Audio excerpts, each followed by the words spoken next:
Olá! Olha só, gente, a pandemia começou da noite para o dia, nos vimos presos dentro de casa.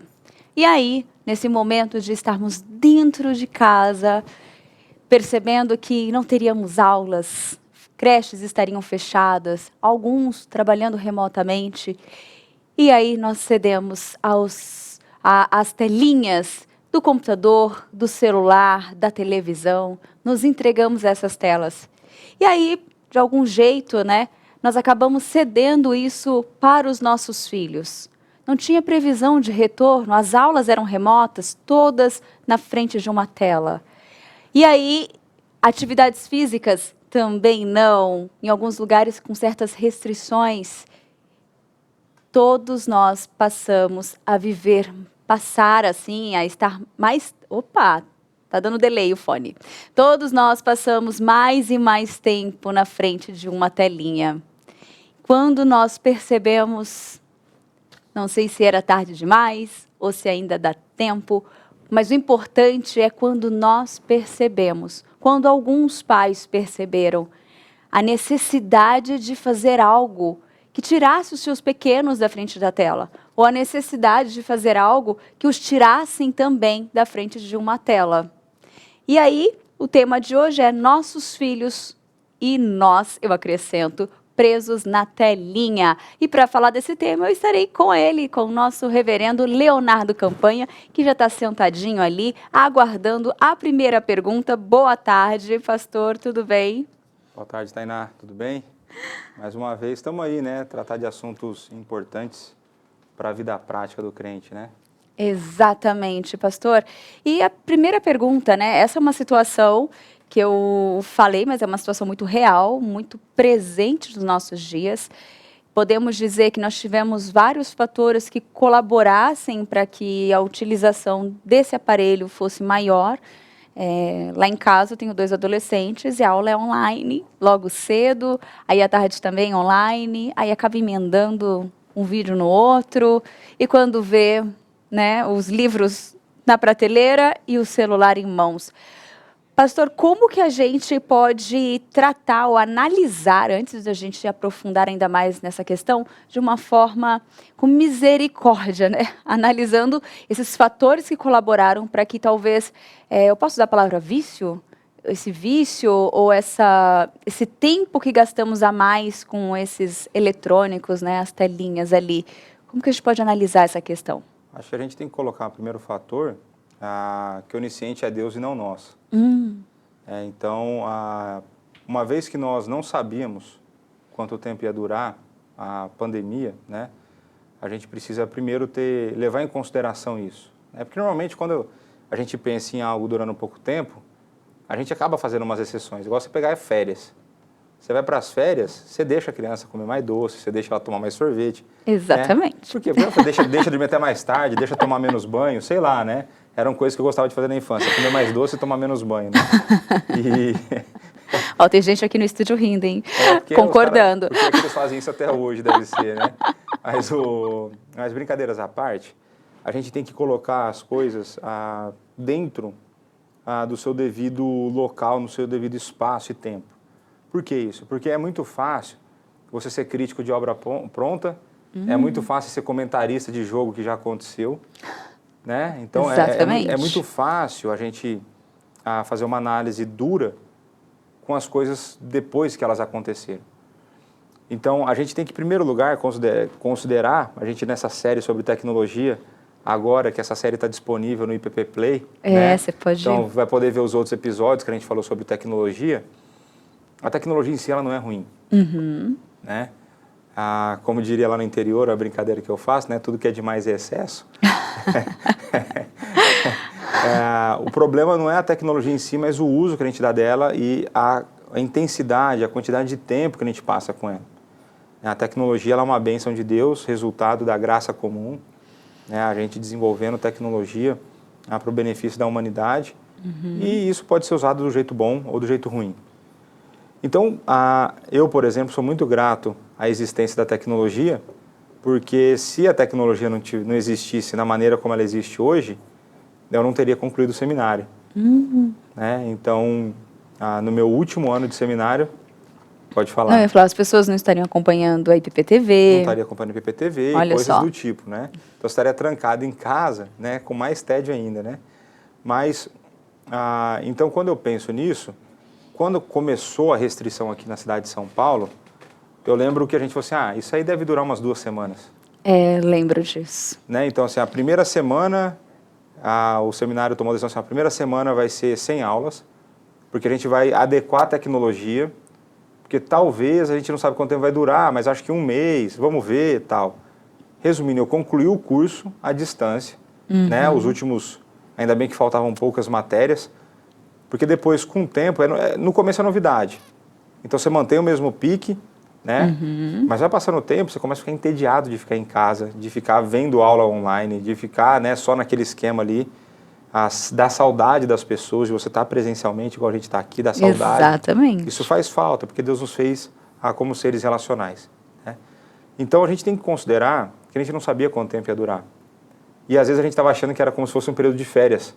E aí nesse período de férias, deixa eu usar um pouco mais celular, deixa um pouco mais de TV, deixa um pouco mais no computador, deixa eu mudar um pouco o horário do sono, do descanso, né? Aí a gente tem que pensar, a primeira coisa, tem que considerar isso. E aí partindo desse pressuposto, então que nós não somos aí oniscientes, é natural que dentro das circunstâncias a gente vai tentar buscar sabedoria para tomar a melhor decisão possível dentro daquele cenário. E aí dentro do cenário inicial, sem saber quando aconteceria, quando voltaria, quando deixaria de existir essa realidade que a gente tem vivido, a gente acabou abrindo mais exceções, a gente acabou abrindo mais, deu uma relaxada nessa guarda que estava alta protegendo dos ataques, não uma relaxada, né? Então a gente tem que considerar isso. Exatamente. E uma outra coisa para analisar com misericórdia existe solução para esse problema.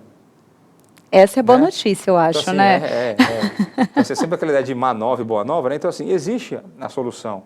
Esses danos não são irreparáveis. Porque a gente não pode esquecer, e aqui se a gente voltar no tempo, e a gente for fazer uma análise de obra pronta, fazer uma análise da criação que os nossos pais nos deram, eles acertaram e eles erraram. É assim que funciona. Por quê? Porque são pessoas que pecam, cuidando de outras pessoas que pecam. Então, você vai ter erro ao longo dessa criação. E você tem acerto. Mas em todo tempo, para aqueles que pertencem a Deus, existe graça. Então, por isso que a gente tem recomendado aqui Deus Forte, Pais Fracos, Deus Forte, acho que é o nome do livro, que está no site da editora Hebron, né, da Elise Fitzpatrick. Sempre vai existir erro na criação. É impossível que um pai humano faça uma criação que seja perfeita. Por quê? Porque ele possui os defeitos do coração dele, ele tem as inclinações erradas desse coração. Isso eu falando de um pai crente, imagina um pai não crente, né? Então sempre vai existir essa possibilidade do erro.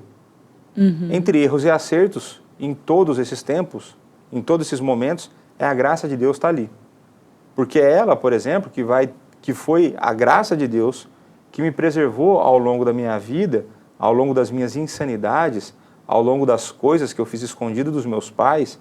Meus pais punham limite, meus pais estabeleciam regras, mas eu fazia coisas erradas sem eles saberem. Eu fazia coisas terríveis sem eles saberem. Tem coisas que meus pais foram descobrir depois na fase adulta. E quando descobriram, eles ficaram chocados. Mas foi a graça de Deus que me preservou diante dessas realidades. Então, assim, é isso que a gente precisa ter tranquilo no nosso coração. Existe solução, tem como recuperar. O problema é que, às vezes, o preço a ser pago não é tão barato.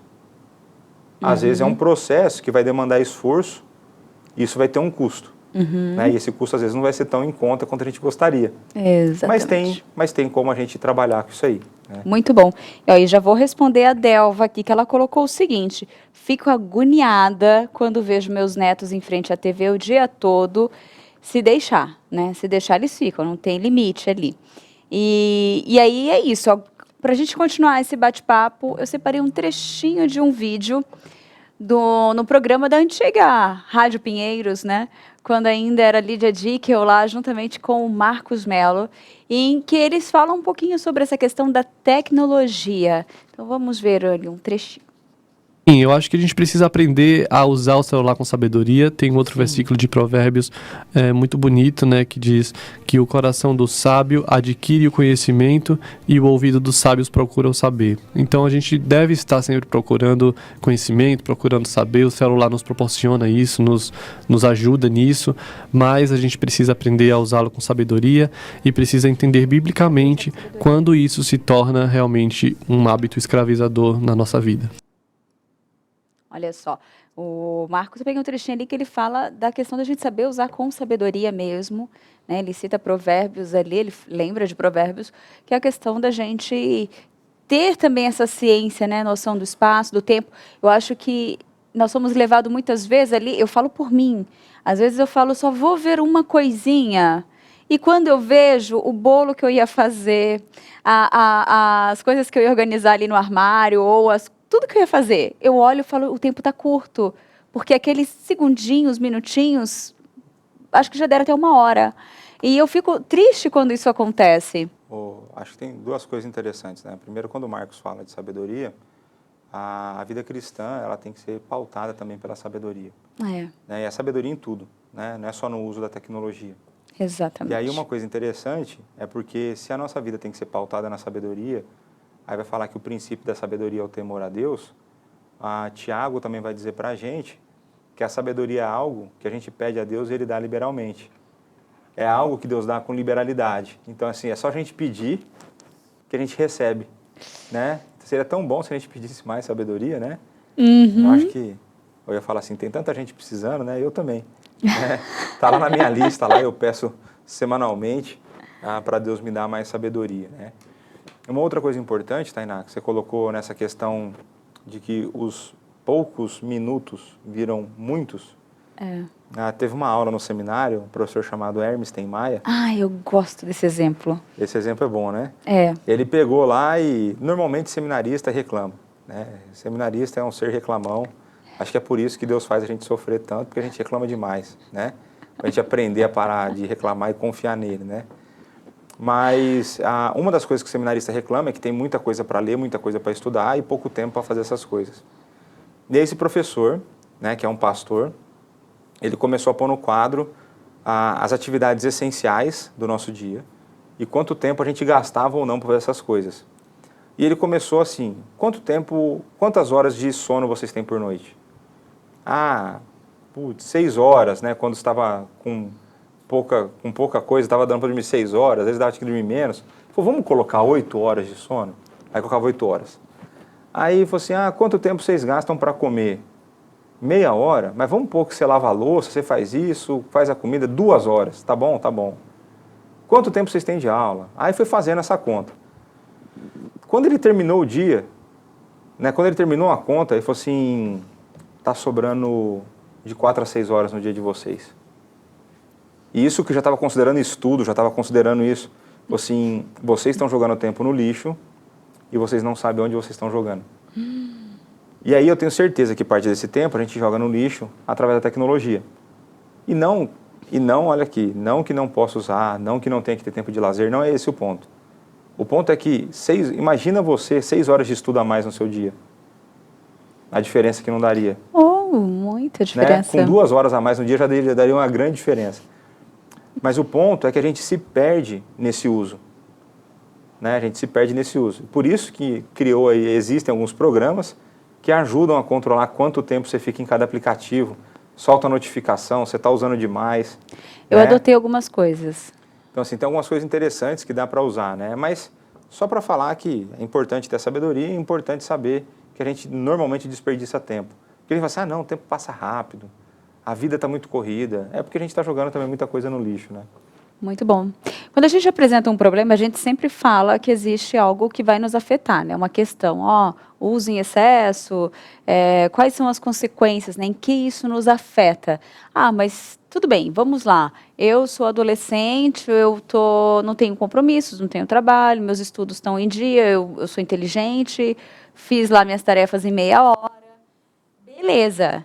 Então, qual o problema? Ficar na frente da telinha, né?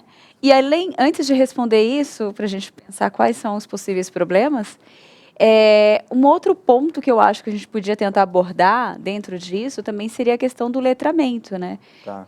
Os livros mesmo, de papel físicos, às vezes estão ficando, né, às vezes guardadinho, a leitura tem sido, talvez, né, estão perdendo, negligenciada ali. O que o senhor diz? O que a gente pode analisar dessa questão? Uma evidência empírica a respeito do uso excessivo de tecnologia, que é o contrário do que se imaginava antigamente, você vai ficar mais burro, tá? Resumindo, português claro aqui, bem do interiorzão aqui, rasgado, você vai ficar mais burro, não vai ter jeito. Por quê? Porque você vai deixar de usar aquilo que Deus te deu, a sua inteligência, você vai deixar de exercitar o seu raciocínio, coisas do tipo, para ficar simplesmente consumindo coisa superficial.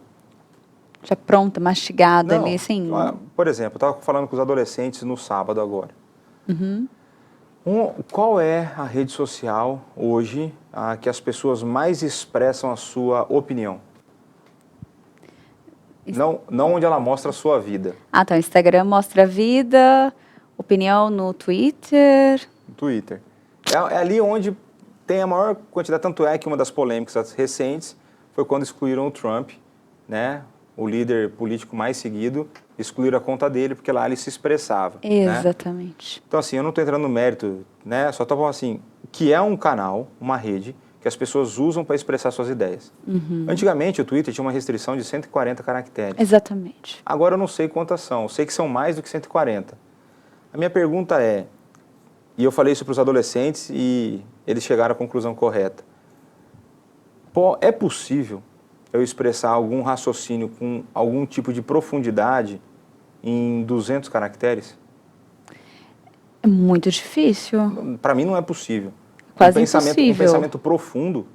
Quase impossível. Então, por exemplo, eu lembro que no seminário, no sermão de prova, quando a gente ia pregar para ser avaliado, a gente poderia subir com um esboço do sermão.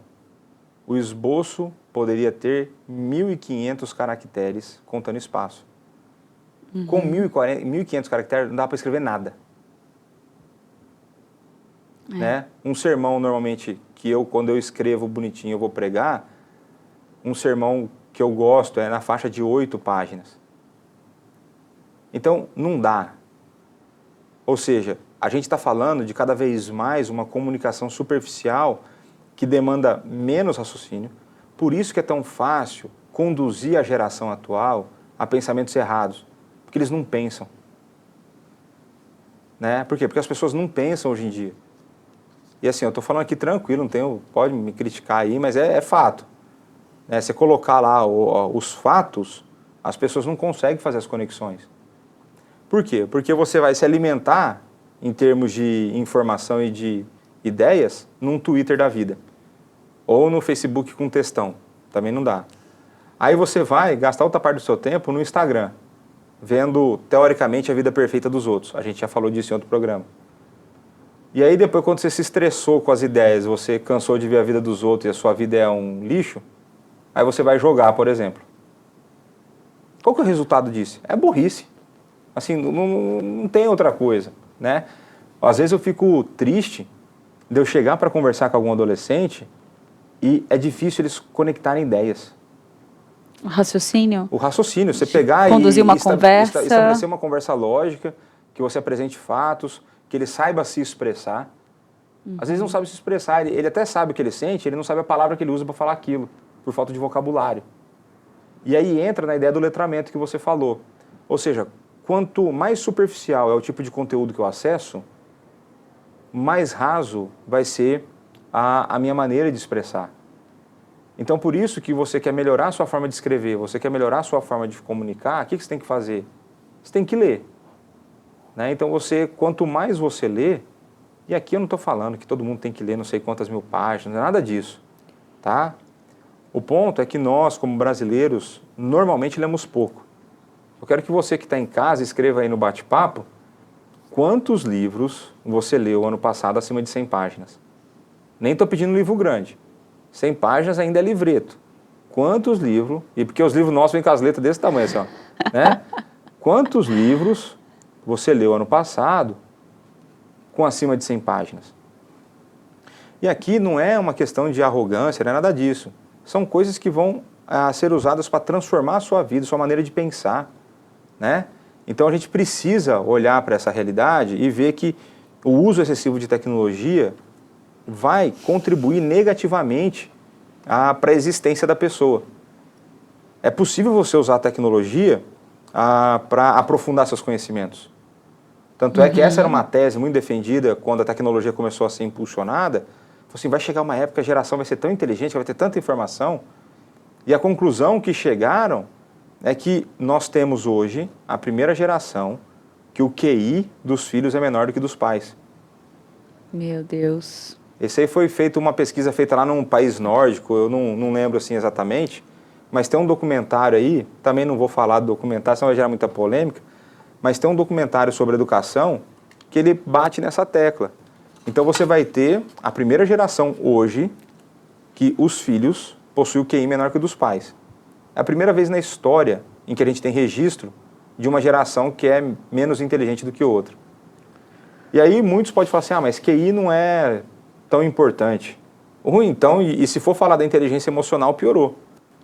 Porque é uma geração que não sabe lidar com as frustrações. Isso me preocupa. E a gente fez um programa, não lembro se foi uma EPP, qual que foi. Né? Foi de uma EPP. Foi numa EPP que a gente falou sobre isso, a geração da frustração. Assim. Exatamente. E aí, eles não sabem lidar com as emoções. Então, veja, eu estou falando aqui hoje, mas você pega uma pessoa burra que não sabe lidar com as emoções, aí piorou de vez. Então, a gente precisa se atentar que é possível usar tecnologia. Por exemplo, eu uso um aplicativo para estudar a Bíblia e que eu tenho, assim, a maior quantidade dos meus livros disparadamente está nesse aplicativo. Então, nesse aplicativo eu tenho mais de 1000 livros. É lá que muitas vezes eu pesquiso, é lá que eu leio comentário bíblico, é lá que eu uso, né, várias coisas. Normal. O que não pode é você usar a tecnologia somente para distração, né? E eu creio que o ponto que você trouxe em relação à ideia do livro físico, né, do livro de papel, como a gente conhece hoje, em relação ao digital, pelo que a gente andou conversando, e a gente viu lá a referência, tá, aquele livro que a gente tem tratado a área de tecnologia, a questão tanto não está na maneira como ele é disponibilizado. O problema não é se ele é digital ou se ele é físico. O problema é a maneira como você lida com essas duas tecnologias, porque livro é tecnologia. Exatamente. Livro impresso. Então, quando saiu, né, a imprensa, quando a imprensa foi criada lá em 1500 e pouquinho, que foi a imprensa que ajudou a alavancar a reforma, era a tecnologia absurda da época. Sim, foi entendeu? Uma era revolução. Era o 5G da época lá, era a imprensa, tá certo? Era o Wi-Fi 6, era a imprensa. Então, quando a gente olha para esses dois tipos de tecnologia, o problema não está na tecnologia em si, está no processo com o qual me relaciono com ela. Então, pergunta, se eu te trancar num quarto, tranquei, joguei afora, lá a chave fora, está lá você e um livro e a luz, a lâmpada acesa. Que tipo de distração você vai ter na sua relação com o livro? Nenhuma. No máximo, algumas ideias. Ah, né? tá. Mente máximo, borbulhando ali, né? só. Mas fora isso... Agora, eu te tranquei na mesma situação, você com o seu iPhone ou Não com o seu deixa meu tablet, telefone junto. para você ler. Eu vou ficar horas e horas ali. A gente tem até acabar a outras. bateria. Por exemplo, aparece a notificação do WhatsApp, aparece a notificação de um inbox do Instagram, aparece um e-mail. Tanto é que o que eu fiz com o meu celular? Eu não recebo notificações de e-mail, eu não recebo notificações do Instagram, eu não recebo notificações do Facebook. Quais são as únicas notificações que eu recebo? Ligação, WhatsApp, e vários grupos e algumas pessoas estão silenciadas, eu não recebo notificação delas, e SMS. Então são essas notificações, são 3 tipos de notificação que eu recebo. Por quê? E fora isso, a maior parte do dia meu celular passa no silencioso, que ele nem vibra. Então tem apenas alguns números na minha agenda que mesmo no silencioso vibra, que são os números favoritos. Então a gente estava no programa, meu celular vibrou, mas peraí, estava no silencioso, era minha esposa. Então assim, quem tem prioridade eu dou prioridade, né? Exatamente. Então assim, a gente tem muitas distrações quando a gente usa o meio digital. né? E até a pesquisa que o autor do livro fez, o Tony Henk, ele fala assim, olha, a questão é, se você der o mesmo tempo para as pessoas lerem o texto, então assim, você vai dar 1 hora para a pessoa ler um artigo, seja digital ou seja físico. A performance, o resultado final vai ser igual, praticamente igual. O que muda? É quando você não tem um limite do horário para fazer a tarefa, porque você se distrai mais com a tecnologia e o cara que tem um livro, o papel, o impresso, ele vai se dar melhor. Então o ponto é que a gente não percebe, mas quanto mais nós nos distraímos, e nós vivemos numa época de entretenimento, né, as pessoas querem esquecer muitas vezes a vida medíocre que ela leva através do entretenimento, então por isso ela maratona de maneira desenfreada as séries, por isso ela não sai do Instagram, por isso que ela não sai do Facebook, né, e por aí vai. Ela quer ser notada, por isso ela quer expor as suas melhores ideias diante do mundo, e por aí vai. A pessoa não percebe que nisso ela está perdendo a relação com o conhecimento pré-existente. Então, o que é uma coisa interessante? Em que ano nós estamos hoje? Ano 2021, que você fala? 2021. 2021 da era cristã. Então, a gente pode considerar que a gente tem no mínimo, por baixo, 6.000 anos de história. Tem mais do que isso. Mas vamos considerar no mínimo 6.000 anos. A gente tem no mínimo 6.000 anos de conhecimento sendo desenvolvido.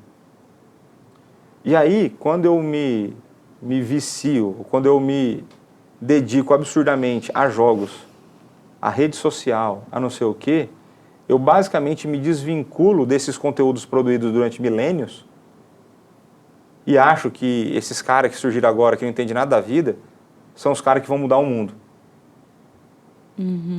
Então, é importante que a gente também pode até usar a tecnologia para se conectar a esse tipo de conhecimento. Mas o que a gente não pode é ficar apenas se distraindo com a tecnologia e deixando que ela exerça uma função poderosa de ser um belo instrumento de pesquisa, de ser um belo instrumento de acesso a conhecimento. E aqui, conhecimento, estou falando que é a coisa mais importante do mundo. Conhecimento é importante, e fato, né?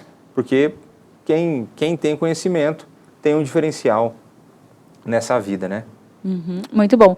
E uma outra questão que a gente tem que abordar, vamos pegar agora os nossos filhos, né? Para quem quer papai, mamãe está aí assistindo, é a questão que tem uma outra coisa, um outro problema maior dentro disso tudo, que é quando a gente também abre mão da leitura bíblica, né? A gente deixa a Bíblia ali e também é um outro fator também que colabora, né? Durante todo o dia, onde podia fazer uma devocional, onde podia fazer uma leitura bíblica, onde podia ter um momento de estudos. E aí ele também é deixado, às vezes, de lado, né? Mas também tem um lado positivo. Eu já vi vários adolescentes, vários jovens, inclusive da igreja, que têm usado o telefone, a internet, como meio também de missões, de trabalho, onde eles têm pego, né, compartilhado suas devocionais com as demais pessoas, né? Não, existe esse aspecto, como a gente sempre tem falado, dá para usar do jeito certo? Dá. Dá para fazer do jeito bom? Dá.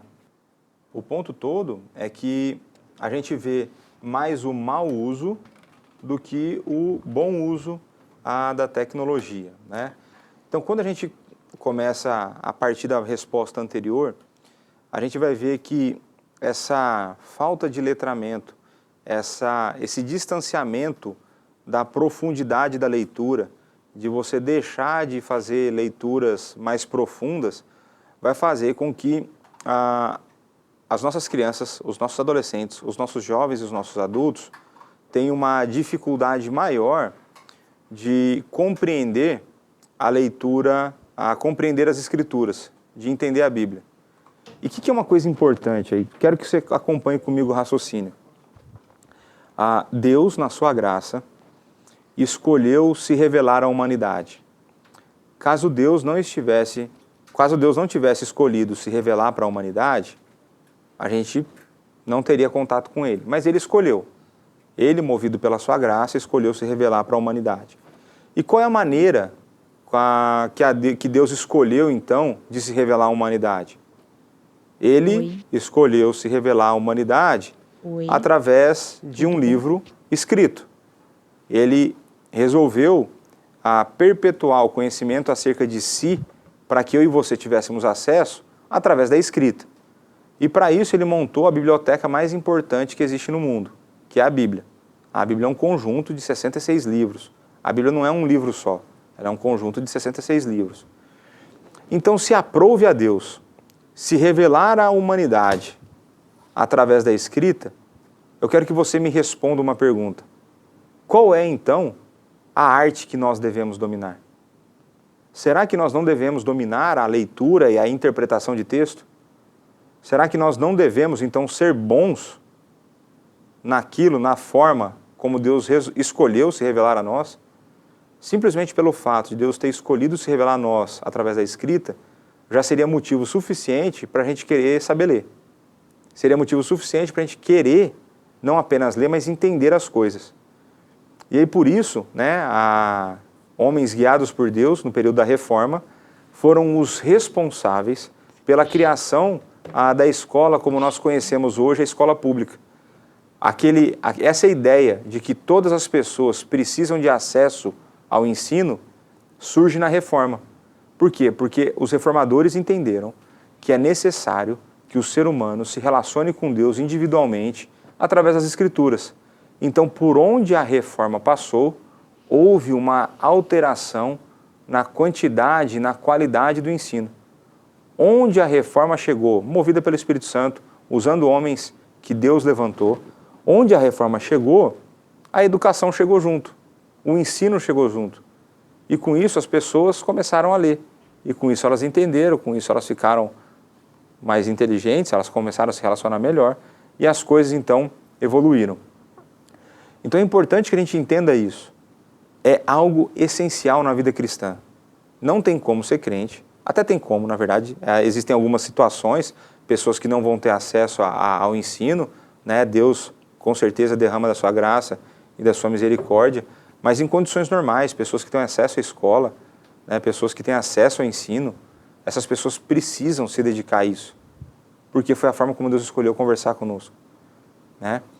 Então, por isso, é necessário que os pais também invistam nessa área na vida dos filhos. E muitas vezes isso tem que começar cedo, né? Os filhos precisam começar a ler cedo. Os pais precisam estimular esse desejo nos filhos. E de que forma que os pais vão poder fazer isso? Fazendo com que esse momento seja interessante para os filhos. Fazendo com que esse seja um momento entre pai e filho, por exemplo, né, onde os pais pegarão e lerão junto com os filhos, onde vocês lerão devocionais, vocês lerão histórias, vocês lerão a Bíblia, vocês lerão livros ficcionais, né? Isso faz com que vocês tenham tempo juntos e que você seja parte responsável até do tipo de ensino, de conhecimento, de informação que teu filho está recebendo. Então isso é essencial, é fundamental na vida da família cristã. Porque a gente não pode se deixar enganar por uma falácia do nosso tempo, que é os nossos filhos precisam de tempo de qualidade conosco. E aí, isso é uma grande falácia, porque os nossos filhos precisam de tempo conosco. Só existe tempo de qualidade se houver muito tempo. Porque se você separa, teoricamente, um pouco tempo, que vai ser o tal do tempo de qualidade, e nesse dia aconteceu alguma coisa ruim, você perdeu o tempo de qualidade com o seu filho. Teu filho te desobedeceu. Você vai precisar educá-lo, você vai precisar repreendê-lo, você vai precisar discipliná-lo. Acabou a qualidade do tempo. Uhum. E não adianta se iludir que qualidade de tempo é ficar assistindo o filme da Disney junto com o teu filho. Qualidade de tempo é você ensinar sobre aquele Deus que criou todas as coisas e nos sustenta e nos protege. O único Deus vivo e verdadeiro, isso é qualidade de tempo. Cumprir Deuteronômio 6, que é inculcar na cabeça da criança a fé verdadeira, isso é qualidade de tempo. Qualidade de tempo não é assistir Netflix, apesar do lazer fazer parte de um bom tempo com o seu filho, mas o melhor tempo que você pode passar com o teu filho é ensinando sobre o Deus vivo e verdadeiro. Você vai ensinar sobre o Deus vivo e verdadeiro ensinando as Escrituras. Você vai ensinar sobre o Deus vivo e verdadeiro dando exemplo para ele diante da sociedade. Você vai ensinar para o seu filho sobre o Deus vivo e verdadeiro no restaurante, respeitando fila, dando preferência para idosos, devolvendo o troco quando vem errado. Você vai dar exemplo para o seu filho quando você está no trânsito, você não fura o semáforo, quando você não faz ultrapassagem arriscada, quando você não xinga quem te fecha. Você está ensinando sobre Deus e aquilo que Deus faz na vida de alguém. Você vai ensinar sobre Deus para o seu filho quando, na vida corrida, você consegue separar espaço para o lazer e para o descanso, mostrando que nós podemos descansar em Deus e confiar no sustento dele.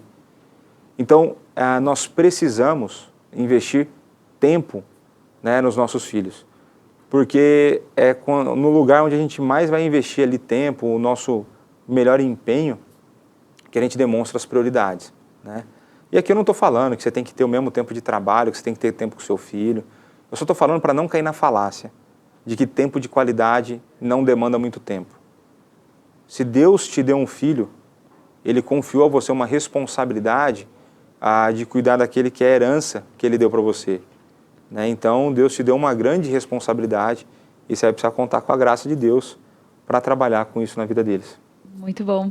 Pastor, tem um comentário do Marco Conago. Ele colocou: tecnologia emburreceu as pessoas.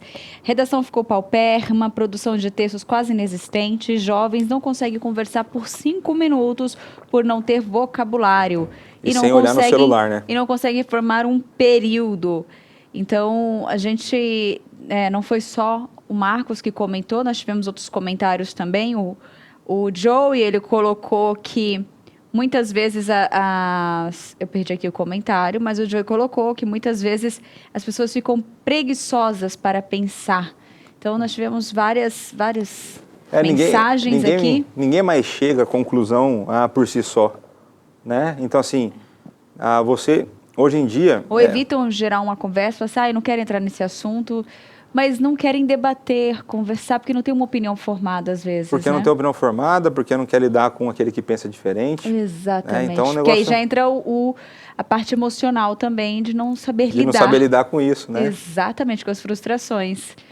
Quero dar um recadinho, já que a gente está falando de leitura, de ter um tempo especial também, e não ficar só nas telinhas, tem uma dica para você, hein? Olha, gente, ser um missionário na internet é bom demais, que tem um lado bom que nós falamos aqui. Mas melhor ainda é poder evangelizar as pessoas que estão à sua volta. Um vizinho, um colega de trabalho. E foi pensando nisso que a nossa editora e livraria Hebron resolveu disponibilizar estas Bíblias a preço de custo. A caixa com 32 Bíblias custa R$ 249,90 e tem frete grátis para todo o Brasil. Essa é uma forma que a sua editora missionária encontrou de te ajudar a fazer aquilo que você foi chamado, que é propagar a palavra de Deus. Acesse o site editorhebron.com.br e compre já a sua caixa de Bíblias. Hebron, uma editora missionária. É isso mesmo. Inclusive, nós já até citamos, acho que uns 2 livros aqui, e você pode acessar na editora Hebron e já buscar esses livros lá. Eu sentei em cima do fio. Peraí, calma, gente, tá tudo certo. É assim, né? Ao vivo, né? Ao vivo. Ao vivo é assim, né? É editora Hebron, né? Então, todo o lucro revertido para a obra missionária. A obra missionária, olha só coisa boa. Você compra, adquire conhecimento. Como diria o pastor Ival, Hebron é melhor que a Amazon. E ainda ajuda em emissões. Olha que bênção. Pastor, quais as formas que inserimos novos hábitos em nossos filhos, né? Como podemos cuidar? O celular, ele é usado muitas vezes para silenciar alguns filhos, uma forma prática, rápida. O filho começou a chorar. Olha aqui o videozinho que você gosta, filho.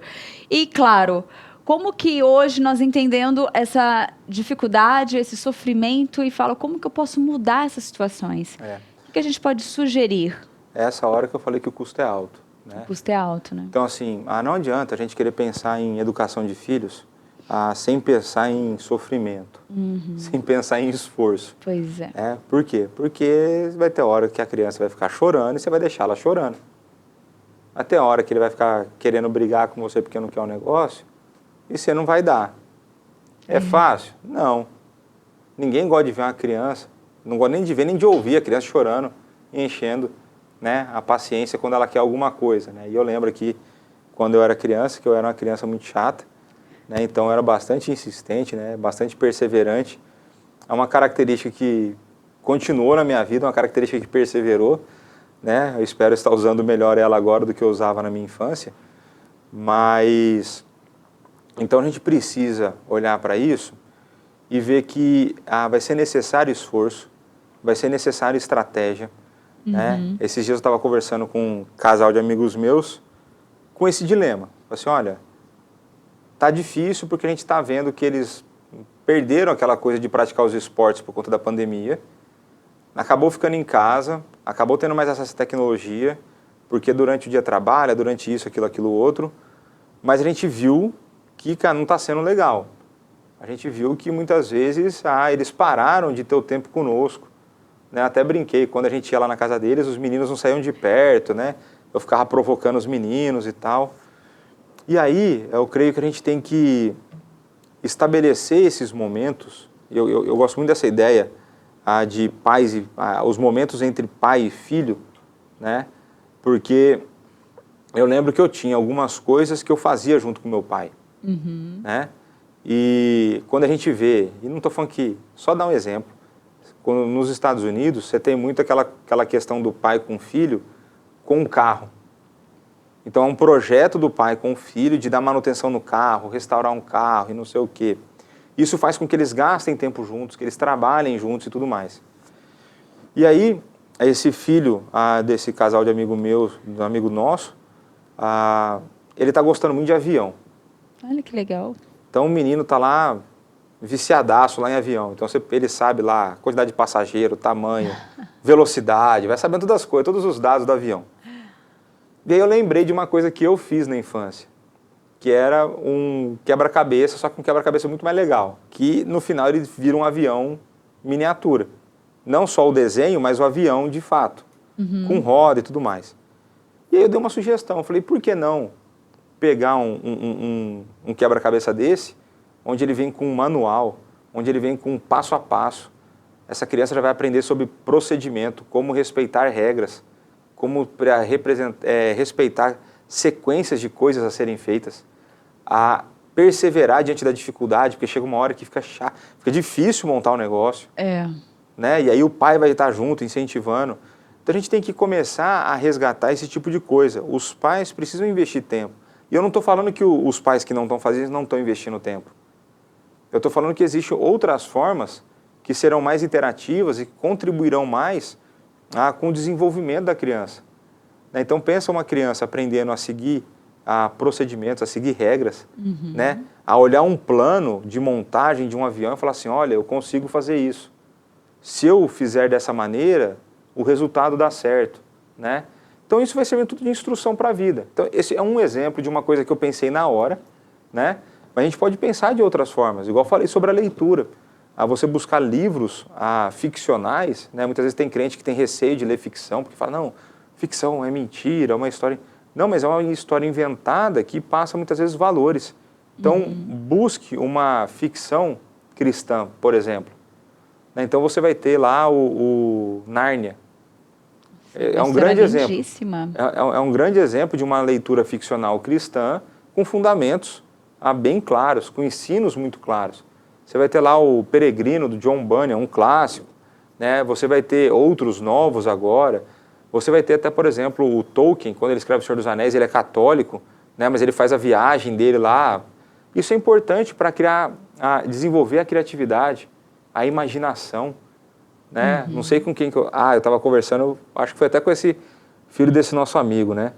Porque eu falei assim, quando a gente assistiu o filme, eles já dão pra gente uma leitura do personagem. Exatamente. Quando eu leio o livro, eu crio o personagem com as características que o livro me fala. Mas o personagem é meu. Tanto é que às vezes quando você vê, você não pensei assim, mó decepcionante esse personagem aí. Às vezes personagem... você começa pelo livro, o filme decepciona. Exato. Né? Então assim, eu creio que existe uma forma da gente estabelecer limites, né? Da gente estabelecer aspectos importantes para a vida. Então assim, muitas vezes a gente lida com crianças hoje que são inicialmente muito inteligentes. Elas podem, a gente falou, emburrecer aí com o tempo, né? Mas as crianças às vezes têm facilidade, terminam as coisas muito rápido da escola. Então às vezes eles estudam 2 horas, eles estudam meia hora. Mas será que eu não poderia então estabelecer novos desafios para ele nas áreas que ele mais gosta? Para que ele gaste o mesmo tempo, e mesmo que ele esteja à frente, mas a gente sabe que no futuro, quanto mais à frente você está, melhor. Exatamente. Né? Melhor você vai exercer a vocação que Deus vai estar te dando. Então são coisas que a gente precisa desenvolver e cada família vai ter sua realidade, né? E eu tenho uma pergunta, já que você falou disso, cada família vai exercer a sua realidade, mas qual que é a importância do pai e da mãe estarem juntos nessa causa? Porque às vezes o filho gosta de jogar videogame, o pai apoia porque é divertido, é legal, ou às vezes o filho fica no celular e o pai não gosta, e a mãe fala, ai, deixa, pelo menos está interagindo com os amigos, online, né? Tem aquela coisa tipo, ele está preso dentro de casa, não pode descer, não pode fazer nada, é o mínimo que ele pode fazer isso. Como lidar? A importância dos dois estarem com a mesma visão? Tá, deixa eu fazer uma pergunta. O que acontece com um casamento caso marido e mulher não tenham os mesmos objetivos de vida? Olha, tende a ter muitas dificuldades. Se ele continuar existindo. Se continuar existindo. Eu vou ainda segurar ainda. Se continuar existindo, É, né? Então, exatamente. por isso que não dá, aí já é outro tema, mas não dá para ter casamento misto. Entre crente e descrente. Já começa por aí. Os objetivos de vida são diferentes. Um é glorificar a Deus, o outro não é. Só por esse argumento já cairia tudo, mas tudo bem.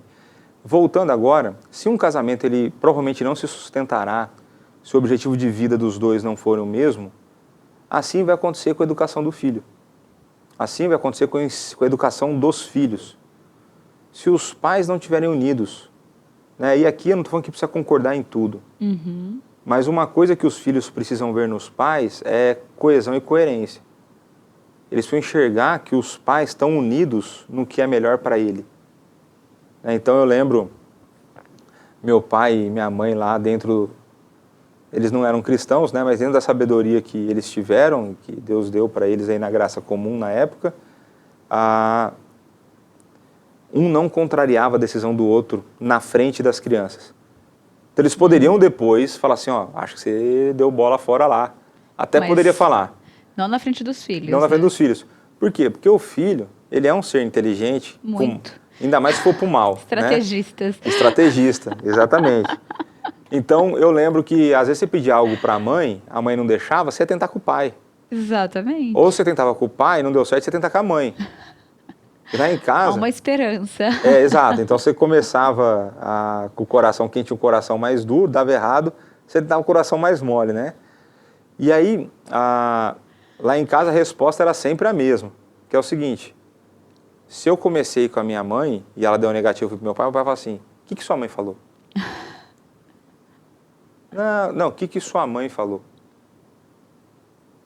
O que sua mãe falou está falado. Olha que... reforça, né, a opinião. E aí, Não, se tiver que mudar, os dois vão conversar juntos. Você não mina a autoridade do outro. Porque o problema é você minar a autoridade do outro adulto.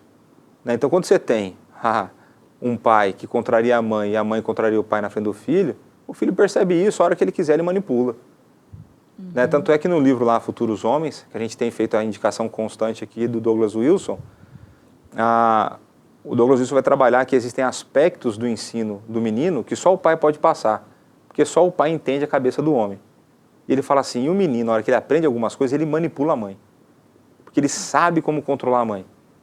E aí, tem um outro figura aqui da igreja, né, filho de amigo meu aí, que é uma bênção, que quando ele quer um negócio da mãe, nossa mãe, como você tá linda, como eu te amo. Sabe o caminho. Como eu te amo. Beijinhos, abraços. Não sei o quê. E a mãe, às vezes, vai cair nessa. Mas você vê que o bicho é pilantra. Você vê ali que a inclinação... Gente. Por isso que não tem nada de criança inocente, né? Você vê ali que o pecado está presente na vida do menino, né? Mas você vê que ele tem uma inteligência. Então, se os pais não estiverem alinhados com o mesmo propósito, a criança vai pegar isso aí e vai conseguir minar isso aí. E aí é caminho certo para a perdição, é caminho certo para a destruição, né? Exatamente. Então, é importante que os dois estejam unidos, é importante que haja uma boa discussão. Inclusive, isso serve de dica para você que é jovem e ainda não casou, para quando você for escolher a pessoa aí que você está pensando em se relacionar, se você tem alguns propósitos parecidos nesse sentido, se a maneira de educação que você enxerga, valores que você enxerga, é óbvio que tudo vai começar com a escritura, mas de que maneira isso vai se desenrolar? Qual a importância que cada um dá para filhos, quantidade de filhos, como criar os filhos, tipo de escola que vai, tipo de escola que não vai, né? Então são coisas muito importantes para vocês pensarem aí, porque isso vai pautar muita coisa na vida de vocês. Muito bom. Pastor, para a gente fechar, eu quero dar um outro recado para quem está em casa. Hoje eu tô cheia, eu tô a garota dos recados. É isso aí. Mas agora eu quero apresentar para você algo que pode realmente, gente, transformar ou dar um novo visual para o seu ambiente. Uma das coisas que nos ajudam a ter um conforto é estar em um ambiente aconchegante, bonito, confortável. Por isso, as tintas da Qualivinil são indispensáveis se você está precisando remodelar o ambiente onde você trabalha, mora ou desenvolve coisas novas. A Qualivinil, além de produzir tintas da melhor qualidade, pode ser encontrada muito fácil, uma loja pertinho aí da sua casa. Então, inspire-se, transforme, decore. Você já sabe, né? Use Qualivinil. É isso mesmo. Pastor, mensagem final para a gente encerrar esse nosso episódio sobre tecnologia, para a gente fechar bem direitinho, para a mensagem ficar clara.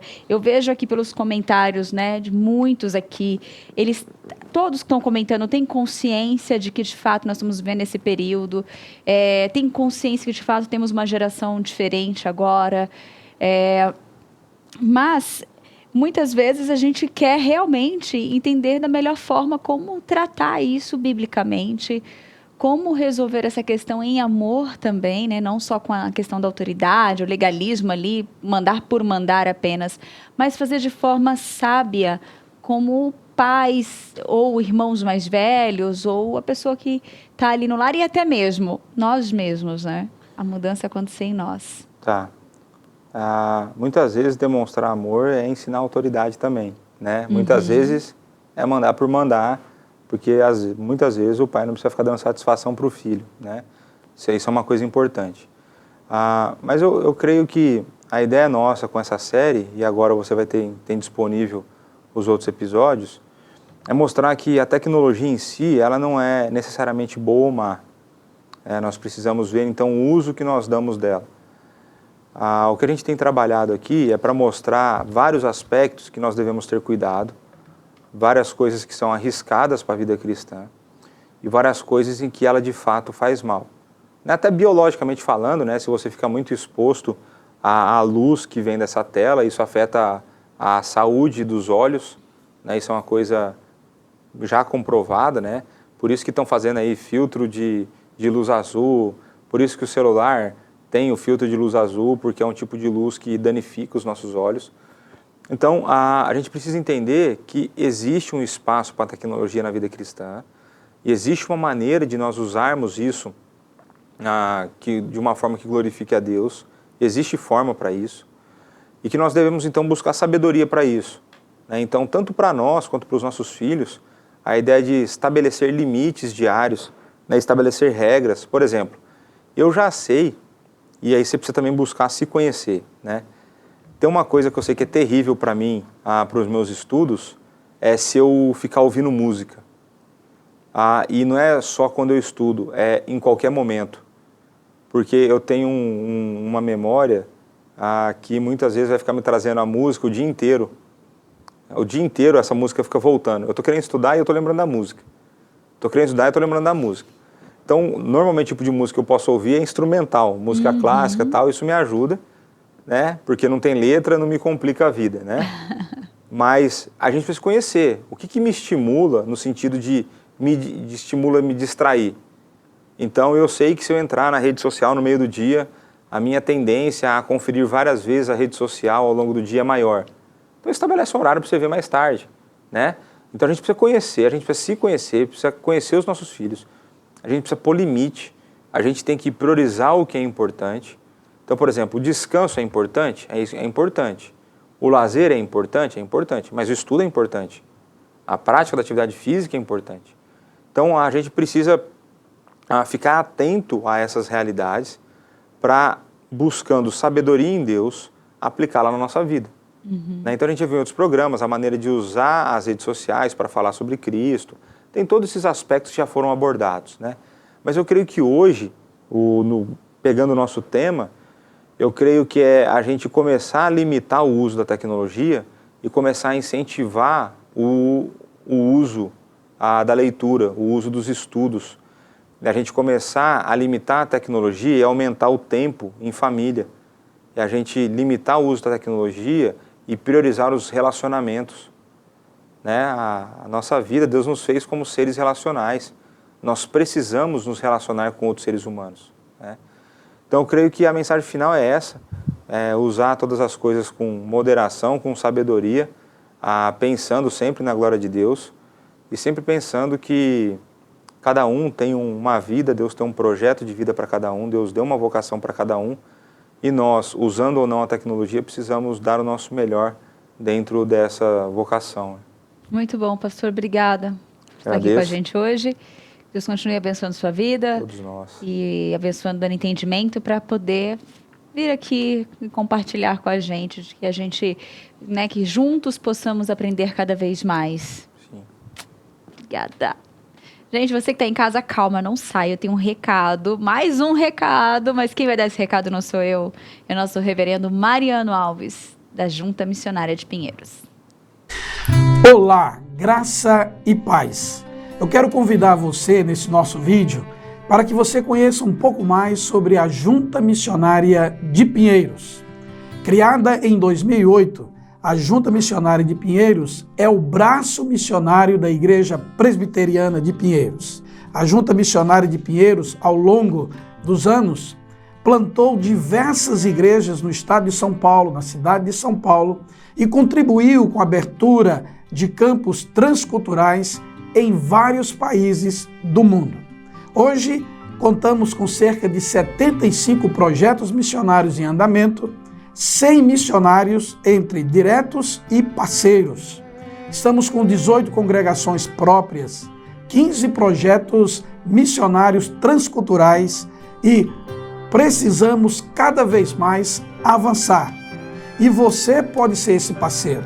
A Junta Missionária de Pinheiros mantém parcerias com o PMC, Junta de Missões Nacionais e a APMT. Seja um parceiro em missão, contribuindo, compartilhando, divulgando e assumindo conosco o compromisso de ofertar mensalmente pela expansão missionária da Igreja de Cristo no Brasil e no mundo. Contamos com você.